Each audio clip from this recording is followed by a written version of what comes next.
Today, welcome to this explainer. Today, we're cutting right to the core of a framework that absolutely revolutionized how human minds are shaped, literally from the ground up, the Froebel method. If you've ever wondered why early childhood education looks the way it does today, well, you're in the exact right place. We're going to directly answer what this method is and break down exactly how its unique foundational school system actually operates.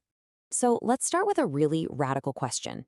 What if play is not a break from learning, but actually the engine of learning itself? For a really long time, play was just kind of seen as a way for kids to burn off steam before getting back to the quote-unquote real work of studying. But as you'll see, the framework we're exploring today completely flips that notion on its head.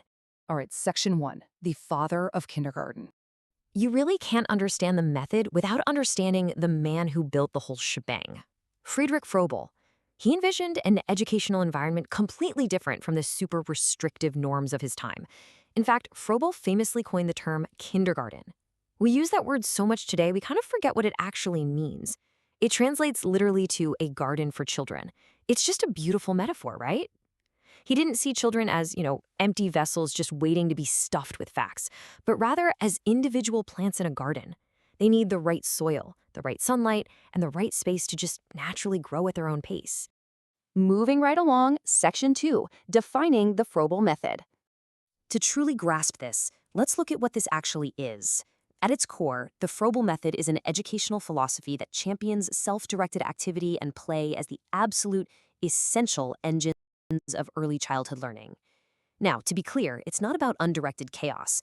Actually, scratch that. It's more like recognizing that when a child chooses an activity, deeply engages with it, and plays with it, their brain is doing the heavy lifting of true comprehension.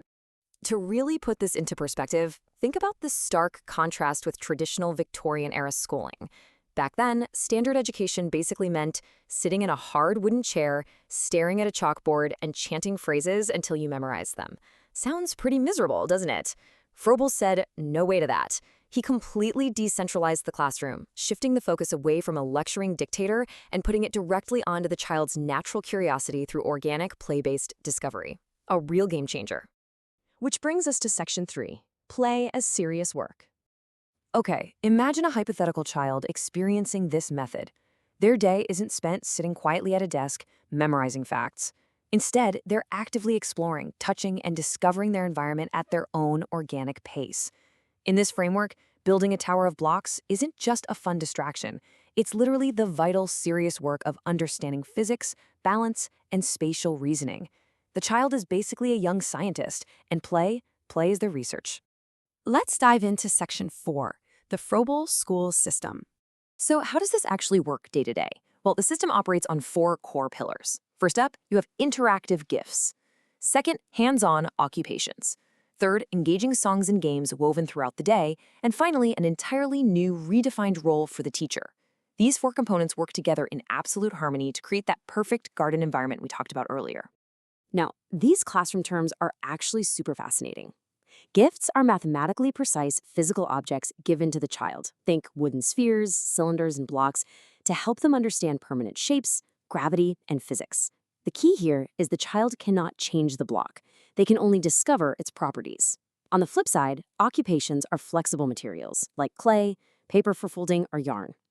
These are things the child actively molds, alters, and creates with.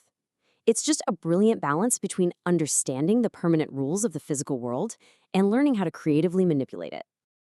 And what about the teacher? Well, within this specific system, their role completely shifts away from being a harsh authority figure or a dictator of facts. Instead, the teacher acts as a gentle facilitator. Their job is to observe the child, figure out what naturally sparks their interest, and then seamlessly provide the right gift or occupation to nurture that innate curiosity. As you can imagine, it requires immense patience and some seriously keen observation skills. Finally, section 5. Impact on modern education. Now, you might be thinking this is all just ancient educational history, right? Absolutely not. Every single time you see a modern classroom filled with building blocks, craft tables, and a focus on hands-on discovery rather than rigid memorization, you're looking directly at Froebel's legacy. The foundational philosophies used by curriculum designers and early childhood educators all over the world today are still deeply rooted in his revolutionary transition. He fundamentally changed how the world views self-directed growth, and that's huge. So, as we wrap up this explainer, I want to leave you with a bit of a provocative thought regarding our modern, heavily tested school systems. In our rush to accelerate learning and hit standardized metrics, are we still truly giving our children the vital, organic space they need to simply play, experiment, and grow in the garden? It's definitely a question worth asking as we look toward the future of education.